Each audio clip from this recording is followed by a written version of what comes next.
Welcome to the Influential Personal Brand Podcast. This is the place where we help mission-driven messengers just like you learn how to build and monetize your personal brand. My name is Rory Vaden, and I'm the co-founder of Brand Builders Group, a Hall of Fame speaker, and New York Times bestselling author. And this show is to help experts learn how to become more wealthy and well-known. I know you're going to love it. Thanks for being here. Let's get started. You know, every once in a while, I meet someone and I go, man, this person is a Rolling Stone. Like, this person is making a big impact in the world and they're going to be big. And that's how I feel about Jordan Montgomery. I've heard this guy's name for years and we've kind of gotten to know each other a little bit. He became an official client of Brand Builders Group. Through that, our team's really gotten to know him. And he's really, really impressive. So he is an executive coach. He coaches, top athletes, high-performing CEOs, entrepreneurs, etc. He's also a very busy speaker, keynote speaker. And so he speaks to sales organizations, small business owners, and just talks really about high performance in general, and has worked with, he was a sales manager and managed top performing sales teams. So he comes out of the financial services industry. We'll hear a little bit about that. He's got a new book coming out called The Art of Encouragement. We definitely want to hear a little bit about that. And you just want to hear his story about how he has made the transition from somebody working in professional services to moving into, I think, becoming one of the fastest rising stars in the space of sales and leadership and communication and just like personal development in general. So Jordan, welcome to the show, man. Rory, thanks for having me, man. So fun to be with you. Honored to be here. Fun to share some time with your audience. And for so long, I've respected your work, respect what you've built at Brand Builders. Actually heard you speak circa 2013 in Chicago, Illinois. Really? It was my first experience being in a Rory Vaden room. And I just thought, man, this is a guy that I want to follow, I want to learn from. And man, just fun to grow a friendship and kind of surreal, man. Long time listener, first time caller to be on your show. So thanks for having me. And was it a Northwestern Mutual event, right? That was it, man. Yeah. And you were a speaker. You were also speaking, right? You were working for the company at the time. That's right. That's right. Yep. And so I was a manager at the time, and you were the outside, keynote speaker. And I think it was after you had written the book, Take the Stairs, and you delivered a great keynote message. And I just remember thinking, I got to follow this guy and learn from him and continue to spend time with him. So, 11 years ago, man, in a ballroom in Chicago. So that's really cool. So tell us the story about how you transitioned. I think particularly in like professional services, we meet a lot of people who are, they're successful lawyers, they're, accountants, they're doctors, they're financial advisors, and they grow a great practice. And a lot of times they grow a great practice because they're consuming personal development content and knowledge. And it's a pretty common path that they go, man, I think I want to do more of this. I want to spend more time teaching, training, coaching others. But it's hard to, not many people make that leap fully successfully. You've done a really great job. So can you talk to us about like, how did you go about doing that? When did it all happen? How did you kind of structure it? And like, when did you make that transition? Well, I wish my story was one of like extreme success meets like extreme success, but it wasn't that way. There were a few bumps in the road. There was actually a really large bump in the road, and the bump occurred April 1st, 2015. So I get a call from my then supervisor. I'm working in financial services for a Fortune 100 firm. I have one of the top offices and organizations in that firm. It grew really quickly. I came from kind of a blue collar background, Rory. So my dad's a painter, mom's a teacher. Didn't really have any relationship with money growing up. Iowa, right? Iowa, man. Small town Iowa. Yep. One stoplight town. God bless Kelowna, Iowa. And so, man, like when I graduated college, I just knew like I'm willing to work. And my dad taught me the power of like working hard. So I got that from dad. And I worked, man. And I was putting in the 70, 80 hour weeks. And so from 22 to 25, that business consumed my life. And I had some success. I had a lot of success. To kind of paint the picture before I tell you about April 1st, 2015, I'm traveling the country. I'm speaking at all these major conferences. I'm flying private.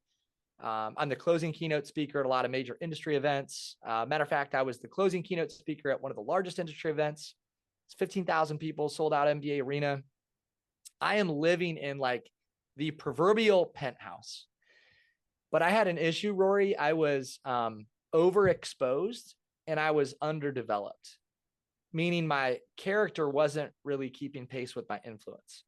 I was so young and so naive, and I had sort of been on this rocket ship to like this crazy professional space that I really wasn't ready for. And so April 1st, 2015, I get this text message from my then supervisor, and he says, I need to meet with you right away. To which I respond, because I was naive, I don't have time. My calendar's full, not today, but maybe some other day, like, how about next Wednesday? He says, hey, Jordan, this is a meeting that you need to clear your calendar for. It's really important. I need to see you in the next couple of hours. So then I'm thinking, Rory, someone on my team must have made a grave mistake. I got to go clean it up because I'm, sort of player coach. I'm running an office, but I'm still doing financial planning. I walk into his office a couple hours later. And this is what he says to me, Rory. He said, you haven't been malicious or intentional, but you've been careless and casual. And when you're casual, you create casualties. He said, Jordan, this is going to be really uncomfortable for you, but today you're the casualty. This will be your last day with our firm. The story was there was a person on my team who had taken a test on my behalf, was a continuing education assessment. In that industry, that's an infraction. It can't happen. But moreover, there were just like things that I was missing, Rory, in my development and my leadership. Wasn't dotting I's, wasn't crossing the T's. And it was within his right to say, I don't trust your wisdom, discernment, your leadership, your development. And so you can go work somewhere else. You just can't work here. Well, this was devastating for a 27-year-old man who found all of his identity in achievement, status, accomplishment. It becomes more devastating. The company sends out a company-wide email with my name on it that explains my termination kind of at a high level. I get about 3,000 text messages within a matter of 24 hours. And I just sort of go into hiding. I didn't just lose my job. I lost all my money. I was involved in some real estate deals. They go sideways because they weren't structured properly. And I literally, Rory, go from like the penthouse to the outhouse overnight. A guy by the name of Tim Bohannon scoops me up, says, you can come work for me, same firm, Minneapolis, Minnesota. I'll give you a second chance, but here's how this is going to work. No speaking, no training. You're going to rebuild your business and rebuild your life, and I'm going to help you do it. But it's going to be really tough. And it was tough. So for 2 years, man, I'm in this valley season. I think God does his best work in the valley. And I read my Bible, and I got connected to a church, and I started to call home to mom and dad and rebuild some relationships that I had sort of let go of. And God just met me in that place, in a really, really broken place. And I met my now wife, who was coming out of a rough divorce. So we kind of met both in a broken place. And what I didn't know, Rory, is God was preparing me for my biggest leadership job, which was going to be becoming a daddy to 2 little girls, ages 5 and 3. I dated Ashley for 6 months. We got engaged. We got married 6 months later. I moved back home to Iowa. I'm still doing financial planning. I looked at her and I said, babe, I got this itch for coaching. I started coaching 5 people, coached 10, got open doors, 10 turned into 100, 100 turned into 1,000. And I left the financial planning business behind. And I say all that to say this. For most of us, we want to pivot from a place of strength. Like we think that it's like, again, extreme success meets extreme success. But for me, it wasn't that way. Like I think God's preparation was packaged as pain. And I had to go through some really, really tough stuff to ultimately get to where I'm at today. And I want people to know that about my story. And I write about that in The Art of Encouragement. It's actually the first chapter. And we talk about the art of character encouragement and encouraging people in valley seasons. And man, God just met me in a really unique place. And I was fortunate to have some people that stepped into my life who encouraged me and cared for me in a really unique and special way. Mm-hmm. Yeah, that's powerful. So you rebuild the financial practice. Did you take on your first coaching clients while you were still doing financial planning then? It sounds like you started like having a few clients. That's right. So I moved back home to Iowa, kind of moved the practice with me. I still plan to grow that business, right? So I'd rebuilt the business. I didn't plan, Roy, to start a coaching business. I just thought I'll coach a few people on the side as I'm running this financial planning business. But I can't explain it other than like, I think God blessed it.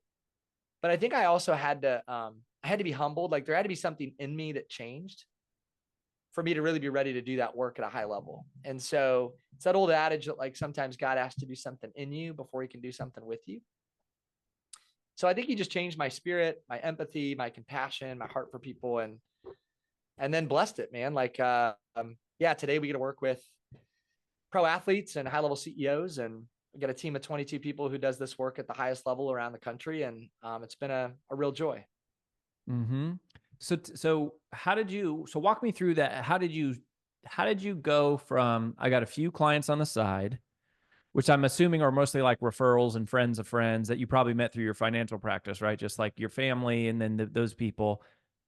You start to take on more clients, and then at some point, like how far along are you when you go, man, I need another coach on my team? And where did you find the first coach, and how did you get past the fear of like, oh my gosh, they're not going to be able to coach like I can, and it's my reputation on the line and it's my business, but they're the one doing the coaching. Like, tell me about that. Yeah. So let's speak to some brand builders who want to scale.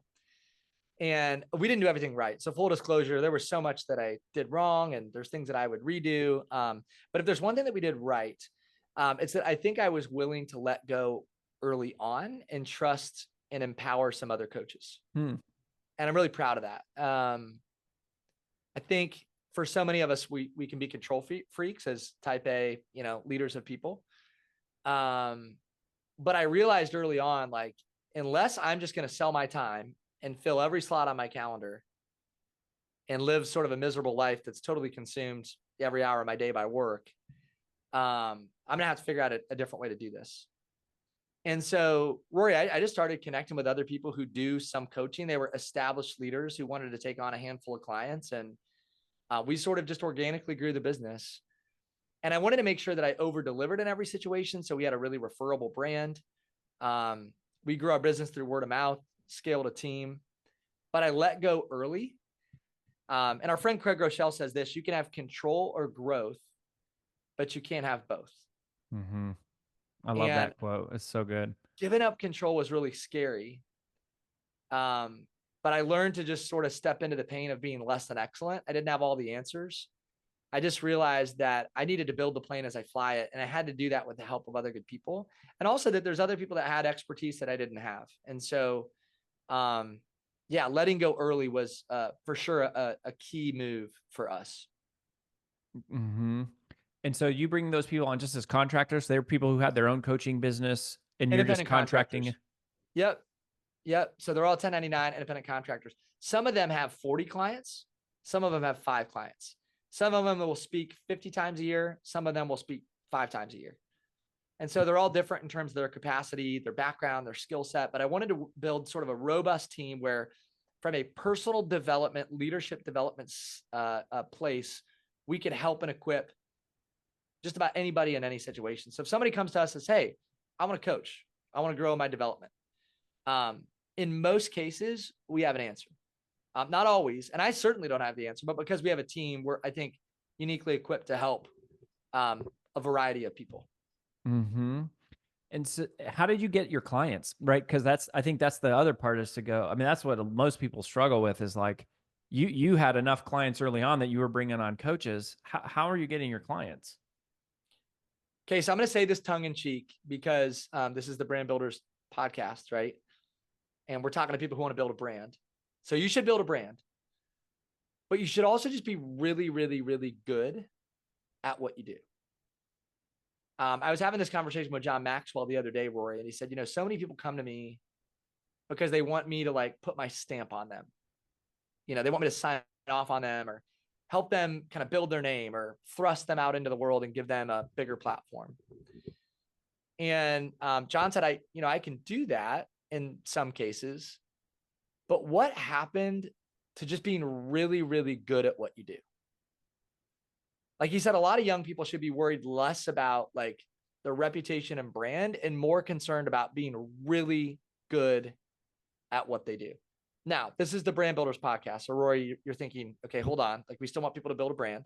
They need to have No, a I'm great not. reputation. That's how we define brand is reputation. Like It is, right? brand is Digitized not reputation. you've got pretty websites and nice videos and beautiful colors and nice fonts that pair well together. Like that is not what brand is. Brand is reputation.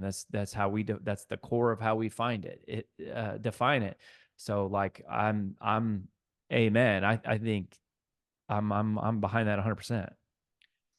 Well, you and I align in terms of, I think, how we think about growth and scale and brand. And, for me, I just realized early on, like I need to over deliver and I need to make sure that I'm really good at what I do.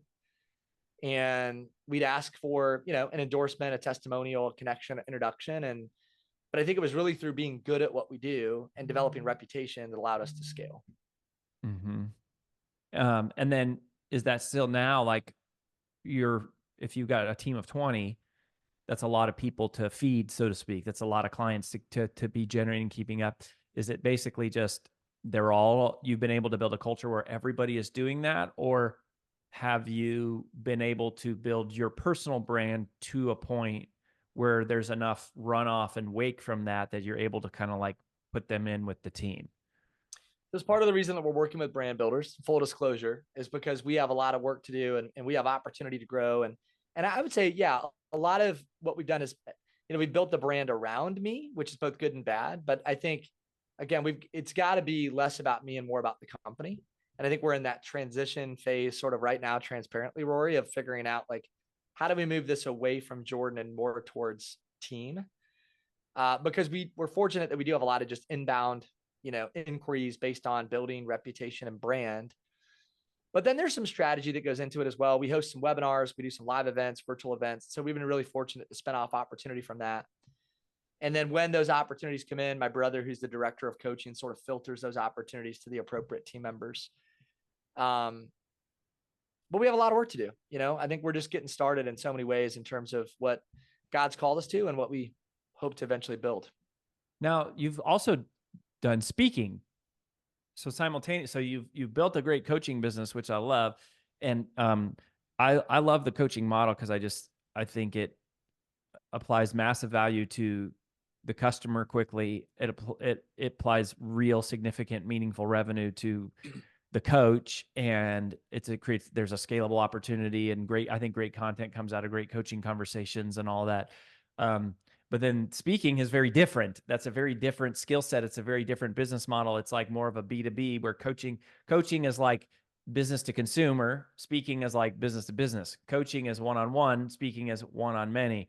I think coaching is like, very organic. And I think speaking is much more like polished and like, that. So when did you really start? When did you start building the speaking side of things?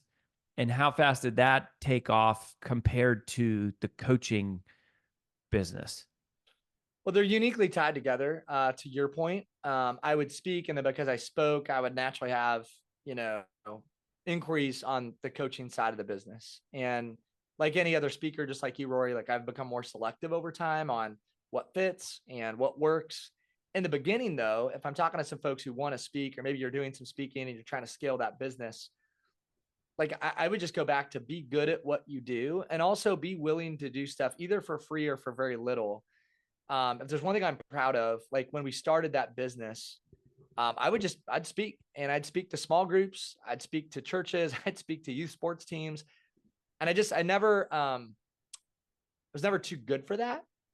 And I'm proud of that. And some of our best relationships that we have today, Rory, came out of those environments. And I see so many people that want to speak who aren't willing to do that work. I'm talking to one of the top speakers on the planet. Like Rory Vaden is a well-known, unbelievably gifted keynote speaker. But I think part of your magic, Rory, is you had humility and still do today to serve and add value and jump in where God's called you to reach people. So, in the beginning, it was like, man, I do stuff for a cup of coffee or a really small check, or sometimes, again, just for free for the relational opportunities. But I was always really keen on follow up, making sure that I communicated the fact that I didn't want this to be a one-time engagement. Like, hey, I would love for our impact to go beyond today.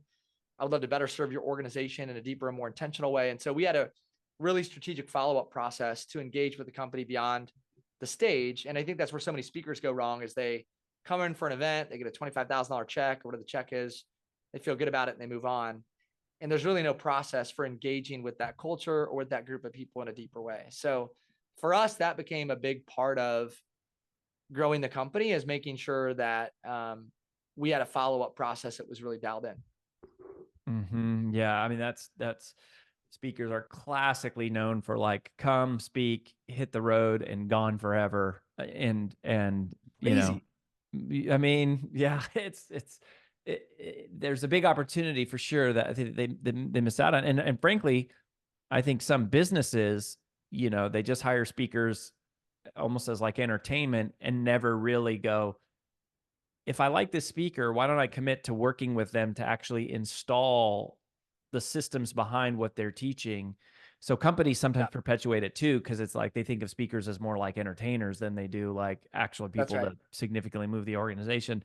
But so your early, I want to talk about the follow-up part, but the early speaking engagements, I think that's so true. I mean, it was like I was speaking to 2 people in the back of a Perkins restaurant. I was doing high schools. I was doing cheerleading teams. I was doing stand-up mic, open mic nights to 4 people at some crummy like comedy bar, like anywhere and everywhere. And I did, hundreds of Toastmaster groups that were all like between 3 and a large audience was like 8 people. Local real estate offices and car dealerships. Like, I mean, I was going anywhere that people would listen for like 3 years, 4 years, like a hot minute. Did most of your speaking engagements evolve out of that? So basically, was it like speak for free, do an amazing job, get referred to people who have money? Or was it like, let's build a system to go prospect people who have money and pitch me as a speaker? Yeah, I think it was a combination of both. I think, again, what worked for us is I knew the audience that I would work well with. So first off is like, be really thoughtful. Like, as you continue to grow experience and you gain confidence, then I think be strategic and thoughtful about where you would work well. So I knew my deal, Rory, is I would work really well with folks, the emerging professional, typically under 40 years old, who was trying to grow a sales-oriented or people-oriented business. I got in the room with those folks. I could speak from the stage about tactics, strategies, concepts that were going to add value to them long-term. And so I knew that if I could speak about those things, I would have a captive audience that would naturally convert into coaching clients. I'd talk about our coaching business and then we'd have, a lot of coaching inquiries that would come off of that. From a speaking standpoint, I would just follow up with the person who booked me to speak, and I would just be really candid. I think, so often this isn't complicated. Like, I think we overthink it. I just say like, hey, I really enjoyed being with your people. I love speaking to organizations like yours. If there were 3 to 5 people that you think I should be spending time with, I'd love to know who those folks are. And in the spirit of adding value, I'd love an endorsement or testimonial. Like, it'd mean a lot to me if you'd be willing to share a couple, kind thoughts or remarks about the speech. And so it was never like invasive. I never felt like I was asking for too much. But I wanted their feedback. I wanted their endorsement. And if they were kind enough to make an introduction, I would always gladly take it. I mean, it's the same. You probably got really good at that script from doing financial planning, I'm guessing, where you learn to ask people for referrals, and then just that skill set it's immediately transferable to like asking for referrals for speaking. Yeah, and let me say this: I think a lot of folks focus on the referrals that they get, and they're not focused on the referrals that they give. So, like, if you're a speaker, for example, if you're doing what we do, I want to try to outgive. I want to try to give more than I get. Now, over time, that takes on a new shape and form. But in the beginning, it was like, okay, if I spoke to an organization, I knew I could introduce them to other speakers or other thought leaders or other people in their industry that they needed to know. And so I was always trying to be really strategic about that as well. Like, hey, you need to meet Rory, or you need to meet David Nurse, or hey, for your next event, you need to bring this person in. Maybe I can get him at a discount, or maybe I could get him to do something for free. Here's this event that I'm going to be a part of. I'd love to take 5 of you with me. I just was trying to find unique ways to add value. But then that also helped on the referral side, right? Like people were more willing to give me referrals, Rory, because they knew I was reciprocating and I was interested in adding value and giving referrals. Yeah. I mean, to this very day, that is the number one way I get speaking engagements, is because I'm introducing my friends to my past clients. And it's probably, the ratio is probably like 3 to 1. Probably for every 3 I give, I get 1 back. But if you keep doing that, then like it just keeps growing and growing. And what's interesting, what I've realized is that actually is my follow-up strategy for keeping in touch with my past clients, is introducing them to other speakers, because they need a speaker every year, or multiple speakers. Most of them at this point, a lot of times I'm one of like several speakers, and going like, it gives me a reason to stay in touch with them and see how they're doing and what's going on with the business. And like, a lot of times what happens is they go, hey, it's been 4 years since we've had you. We should bring you back. And it's like, I'm not even trying to do that. I'm literally trying to go, how can I give to, whoever our friends or up and comers and that kind of a thing. And to your point, I think it's important to speak in front of other speakers for that reason. Is like, when a speaker sees you, sometimes they're the best marketing strategy you have. Like, sometimes I'll speak at speakers events, like I just did this for John Maxwell. And I was like, look, the requirement is you have to sit here and watch me speak. That's all I want. But I want you to sit here, and I want you to have the experience as an attendee of what it's like to be in the audience, because I know that always turns into more fruit for everybody. And, so amen about, and that's, on the referral side of giving out, giving more than you get. It's like, that applies for every business at every level. That's right. Services, like, that's right. The key to getting referrals is to give referrals. It's that simple, and nobody does it. It's crazy, isn't it? Like, I'll say this, because you're a really, really well-connected person, Rory. Because you're a connecting person.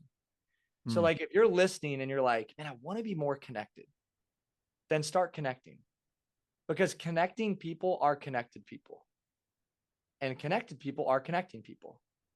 So like, if you understand just the art of adding value, and you might be listening and going, well, gosh, I'm not Rory. I don't have high level introductions that I can make. Well, here's what you can give. You can give your attention.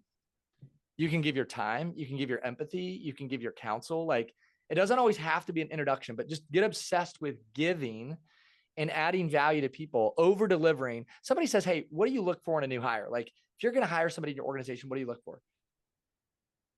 I would say I look for the person who's hardwired to over deliver. And I would say the same thing if I was booking a speaker, hiring a coach, or looking at our next employee. Like, we just want to be around people who are hardwired to over deliver. So be the person who's hardwired to over deliver, add value, serve, connect, give. Rory, I've watched that work for you. And there's a reason you're at where you're at today. You're a connected person because you're really busy connecting people. That's so good. That's such a wise, I love that, Jordan, that connection between just connecting, because like, yes, today I am introducing people to the biggest stages in the world. I mean, the biggest speaking stages in the world. But it's like, all I'm doing, I'm doing the same thing I was doing when I was speaking at Perkins. I was like, hey, I spoke at this gig at Perkins. Like, there's this little book club that meets. Like, would you want to speak there? It's just the same habit, but at a different scale and a magnitude, which is just happens organically over time if you do that. I love that idea. If you just you're a well-connected person because you're a connecting person. All right, buddy. I know we only have a few minutes, so you have the art of encouragement. You're a fantastic encourager. You've encouraged me in and out of just this conversation alone. Why encouragement? tell us a little bit about the book and like what it's about and why you believe in it. I think encouragement for so long has been a topic that people either engage in or they don't. So a leader will say something like, I'm an encourager, or I'm just not much of an encourager. So I think it's sad that we see it that way and we don't see it as an art. I think it's an art form. It's an art form just like any other leadership skill. And so we wrote the book, The Art of Encouragement. There's 10 arts if you want to truly encourage and recognize the people around you. I think it changes relationships. I think it's a universal language that people understand. And I think it taps into our most basic social and relational psychological need, which is the need to be known, seen, and valued. And so my belief is that if we can get busy encouraging people in real and authentic ways, we can change relationships, change lives, and help people feel seen, valued, and understood. And so, yeah, I've just been the beneficiary of some world-class encouragers. And it was a book for me that was easy to write because it's been such a huge part of my life. So that's why we chose the topic. Yeah, I remember Zig Ziglar used to say all the time, encouragement is the fuel on which hope runs, which was basically to say, if you keep encouraging people, they will continue to have hope and they will keep going. If you stop encouraging people, they lose hope. And so they stop, they stop pursuing. And it's like, what blows my mind about encouragement is that it's free and it's unlimited, right? Like you can give it. And I think to take what you said about connecting, the same thing applies to encouraging, is like, if you're a great encourager, you will always be encouraged. That's it. And I think your life is evidence of that, Jordan. And I watch what's happening to you, and it excites me because I feel like I love it when I go, oh, there's the good people are winning. Like it's still, there's a lot of places in the world where like, oh, the best marketer is, looks like they're winning, or the richest person is winning, but it's like, no, like ultimately it's still the good guys still win if you do all the work and you do the things. And I see that happening with you. That's very convicting to me. And I love what you're doing, man. You're on the right path. I mean, it's just like, you can't do all the right things, right? You can't like do all the right things and have it not end up in a good place. Yeah. And so where do you want people to go? So Art of Encouragement is the book. Coming out July. 24th. So right now, July 24th, 2024.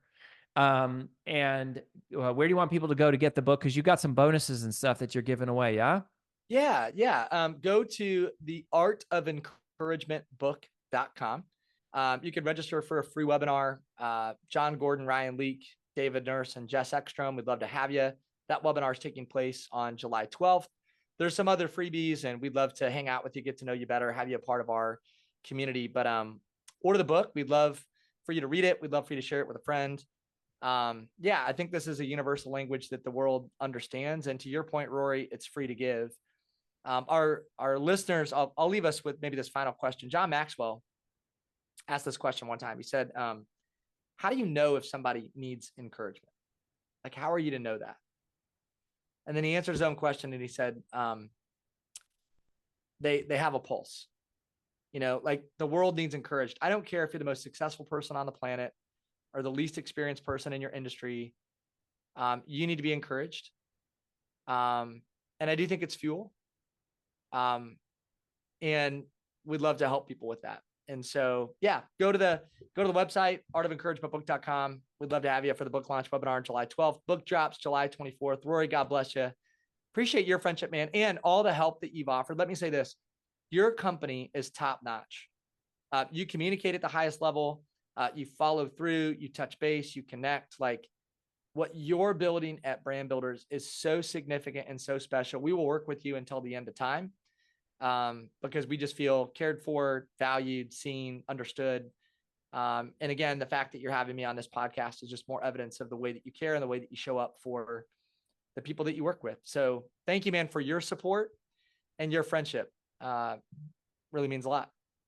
Yeah, buddy. Well, it's a pleasure. We started this company to find mission-driven messengers that we could get behind to go, these are people that we want to teach what we have, what we've learned, to go help them like make the world a better place. And you represent every part of that, brother. So we wish you all the best. Thanks for being here. And we'll catch everybody next time on the Influential Personal Brand Podcast. Good luck, Jordan.